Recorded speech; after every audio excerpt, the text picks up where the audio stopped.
दोस्तों, ये है केली फूल का पौधा। दोस्तों, इसे केना लिली भी बोला जाता है। तो दोस्तों, आज मैं आपको बताऊंगा केली के पौधे के बारे में संपूर्ण जानकारी। तो दोस्तों, आइए शुरू करते हैं। दोस्तों, सर्वप्रथम इसका परिचय देता हूं मैं थोड़ा सा। दोस्तों, केली का पौधा 12मासी पौधा होता है। इसे केना लिली भी कहते हैं। इसके पत्ते केले के पत्तों जैसे दिखाई देते हैं। दोस्तों, इसे ज़्यादा देखभाल की ज़रूरत नहीं होती है। गर्मी में ये फ्लावरिंग करता है। इसे गर्म मौसम व धूप ज़्यादा पसंद होती है।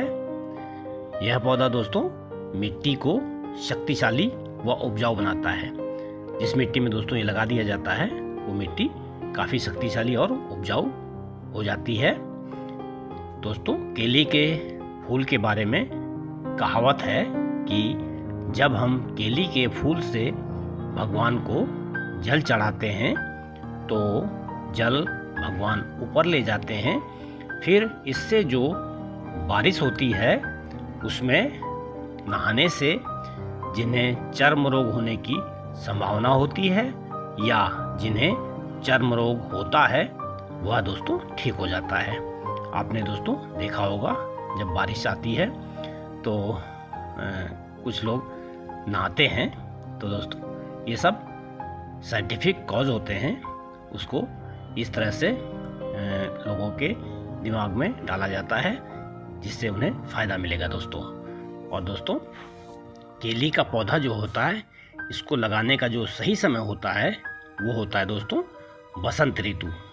बसंत ऋतु का मतलब दोस्तों फरवरी मार्च में अगर इसको आप लगाएंगे तो ये बहुत ही अच्छा लगेगा दोस्तों। और गर्मियों की शुरुआत में भी इसको आप लगा सकते हैं, लेकिन सर्वोत्तम समय जो होता है वो फरवरी मार्च होता है। और दोस्तों, यह पौधा जो होता है इसका कंद से लगाया जाता है, यानी जड़। जैसे कि घुइयाँ होता है ना, उसी तरह से ये भी एक इसकी जड़ होती है।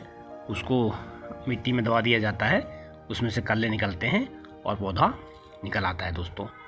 तो दोस्तों, अब रही मिट्टी की बात। तो मिट्टी दोस्तों, इसके लिए अच्छी मिट्टी, समृद्ध मिट्टी और नम और अच्छी तरह से जल निकासी वाली मिट्टी होनी चाहिए दोस्तों।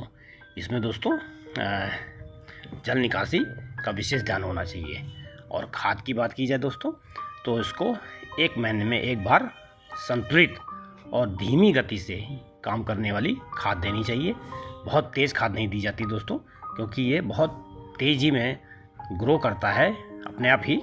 तो इसलिए इसको हल्की खाद दी जाती है, जैसे वर्मी कंपोस्ट आप दे सकते हैं। और दोस्तों, पानी की बात आती है तो पानी इसको ज़्यादा आवश्यकता होती है दोस्तों।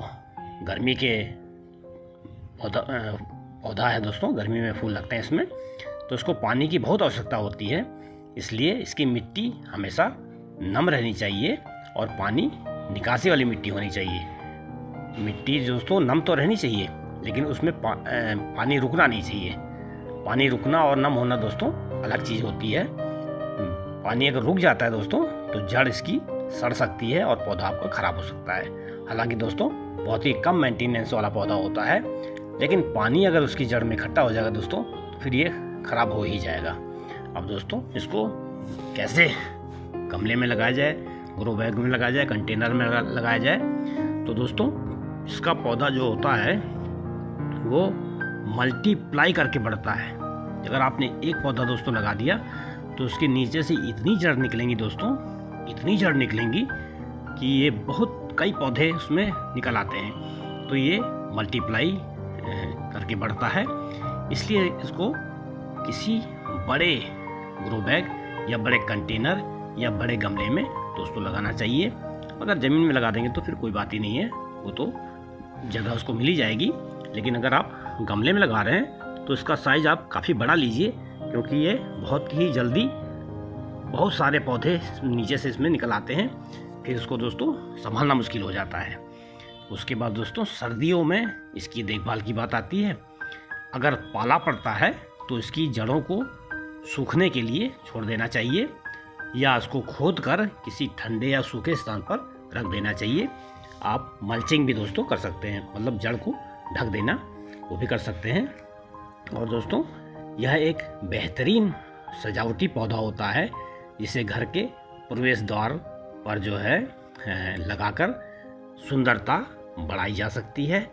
और दोस्तों फूल लगने का जो समय अगर की बात की जाए तो इसमें जून से अक्टूबर तक खूब फूल लगते हैं दोस्तों, बहुत ही अच्छे फूल लगते हैं। और दोस्तों ये पौधा बहुत ही कम मेंटेनेंस वाला होता है। ये देखिए दोस्तों मैंने पौधा लगा रखा है।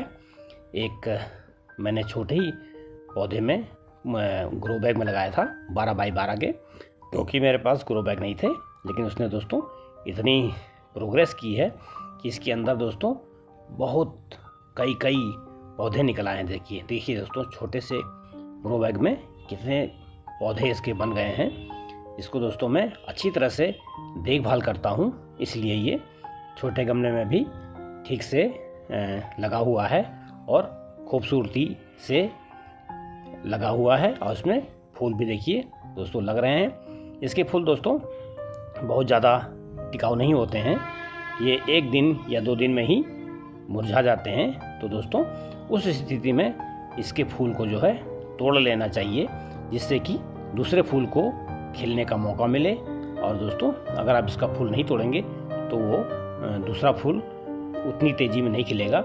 इसलिए जैसे फूल आपका मुरझाता है तो उसको जहाँ से उसका नीचे का हिस्सा है, कोई दूसरा फूल अगर नहीं खिल रहा है तो उसको नीचे से काट दीजिए। अगर दूसरा फूल खिल रहा है तो जहाँ से इस फूल का लास्ट होता है वहाँ से इसको काट के अलग कर दीजिए। इस तरह से दोस्तों आपका पौधा भी सुंदर दिखाई देगा और जो मुरझाया फूल है वो हट जाएगा। तो इसकी जो एनर्जी होती है वो दूसरे फूल को मिलेंगी। इसमें दोस्तों देखिए कितनी कलियां लगी हुई हैं और दोस्तों रोज़ ये खिलते हैं और हर दूसरे दिन में मुरझाते हैं और फिर दोस्तों इसमें नए फूल खिल जाते हैं। तो दोस्तों अगर आप कहीं पर घर में 2-4 गमले, 5 गमले, 10 गमले लगा लेते हैं तो उस जगह की ये सुंदरता इतनी बढ़ा देता है दोस्तों कि कुछ कहने नहीं। इसलिए इसको आप ज़रूर लगाएं, क्योंकि इसका मेंटेनेंस इतना कम होता है कि एक बार लगा लिया तो आप चाहेंगे तो आप हज़ारों पौधे उसमें से निकल आएंगे दोस्तों। मल्टीप्लाई यानी कि एक पौधे से दूसरा पौधा, दूसरे पौधे से दूसरा इस तरह करते करते पूरे पौधे इसमें बढ़ जाते हैं। ये देखिए दोस्तों नीचे कितने पौधे निकल आए हैं इसके अंदर। अभी इसको अगर हम जड़ से अलग करके दूसरे गमले में लगाएंगे तो दोस्तों ये तुरंत लग जाएगा। बस आप मौसम का ध्यान रखिए, बसंत ऋतु में लगाइए और उसके बाद ये आपका बहुत अच्छा करेगा। तो दोस्तों ये थी केली या केना लिली के बारे में संपूर्ण जानकारी मैंने आपको दी। दोस्तों कैसी लगी आप बताइएगा। अगर आपको जानकारी अच्छी लगी तो मेरे चैनल अशोक टेरेस गार्डन को सब्सक्राइब कीजिए, मेरे वीडियो को दोस्तों लाइक कीजिए और आप कमेंट कीजिए। आप जो है कोई जानकारी चाहते हैं तो कमेंट कर सकते हैं, हम आपको पूरी जानकारी देंगे दोस्तों। तो दोस्तों अब मुझे आज्ञा दीजिए। नमस्कार दोस्तों।